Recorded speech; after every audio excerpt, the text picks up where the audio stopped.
July 29 ബുധനാഴ്ച ഇന്നലെ Kerala box ഓഫീസിൽ നിന്നും ഏറ്റവും കൂടുതൽ കളക്ഷൻ നേടിയ 5 ചിത്രങ്ങൾ ഏതൊക്കെയാണെന്ന് നോക്കാം. 5ാം സ്ഥാനത്ത് ലർക്ക് എന്ന മലയാള ചിത്രമാണ്. ചിത്രം ഇന്നലെ കേരള ബോക്സ് ഓഫീസിൽ നിന്നും 1 ലക്ഷം രൂപയാണ് കളക്ട് ചെയ്തത്. ഈ ചിത്രം റിലീസ് ചെയ്തിട്ട് ഇപ്പോൾ 6 ദിവസം പിന്നിട്ടിരിക്കുകയാണ്. 6 ദിവസം കൊണ്ട് ചിത്രം കേരള ബോക്സ് ഓഫീസിൽ നിന്നും 13,64,000 രൂപയാണ് കളക്ട് ചെയ്തത്. 4ാം സ്ഥാനത്ത് മഹാരാജ ഹോസ്റ്റൽ എന്ന മലയാള ചിത്രമാണ്. ചിത്രം ഇന്നലെ കേരള ബോക്സ് ഓഫീസിൽ നിന്നും 2,70,000 രൂപയാണ് കളക്ട് ചെയ്തത്. ഈ ചിത്രം റിലീസ് ചെയ്തിട്ട് ഇപ്പോൾ 6 ദിവസം പിന്നിട്ടിരിക്കുകയാണ്. 6 ദിവസം കൊണ്ട് ചിത്രം കേരള ബോക്സ് ഓഫീസിൽ നിന്നും 38 ലക്ഷം രൂപയാണ് കളക്ട് ചെയ്തത്. ഒരു ബിലോ ആവറേജ് കളക്ഷനാണ് ചിത്രത്തിന് കേരള ബോക്സ് ഓഫീസിൽ നിന്നും ലഭിച്ചുകൊണ്ടിരിക്കുന്നത്.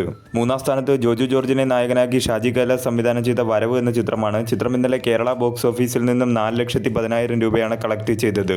ഈ ചിത്രം റിലീസ് ചെയ്തിട്ടിപ്പോൾ 14 ദിവസം പിന്നിട്ടിരിക്കുകയാണ്. 14 ദിവസം കൊണ്ട് ചിത്രം കേരള ബോക്സ് ഓഫീസിൽ നിന്നും 5,80,00,000 രൂപയാണ് കളക്ട് ചെയ്തത്. ഒരു ബിലോ ആവറേജ് കളക്ഷനാണ് ചിത്രത്തിന് കേരള ബോക്സ് ഓഫീസിൽ നിന്നും ലഭിച്ചുകൊണ്ടിരിക്കുന്നത്. 2ാം സ്ഥാനത്ത് ക്രിസ്റ്റഫർ നോളൻ സംവിധാനം ചെയ്ത ഹോളിവുഡ് ചിത്രം ദ ഒഡീസി എന്ന ചിത്രമാണ്. ചിത്രം ഇന്നലെ കേരള ബോക്സ് ഓഫീസിൽ നിന്നും 41 ലക്ഷം രൂപയാണ് കളക്ട് ചെയ്തത്.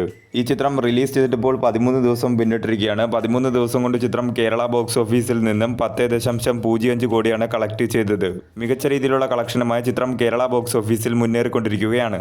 1ാം സ്ഥാനത്ത് ദളപതി വിജയ് നായകനായി എത്തിയ ജനനായകൻ ചിത്രമാണ്. ചിത്രം ഇന്നലെ കേരള ബോക്സ് ഓഫീസിൽ നിന്നും 47 ലക്ഷം രൂപയാണ് കളക്ട് ചെയ്തത്. ഈ ചിത്രം റിലീസ് ചെയ്തിട്ടിപ്പോൾ 7 ദിവസം പിന്നിട്ടിരിക്കുകയാണ്. 7 ദിവസം കൊണ്ട് ചിത്രം കേരള ബോക്സ് ഓഫീസിൽ നിന്നും 14,65,00,000 രൂപയാണ് കളക്ട് ചെയ്തത്. മികച്ച രീതിയിലുള്ള കളക്ഷനുമായി ചിത്രം കേരള ബോക്സ് ഓഫീസിൽ മുന്നേറിക്കൊണ്ടിരിക്കുകയാണ്.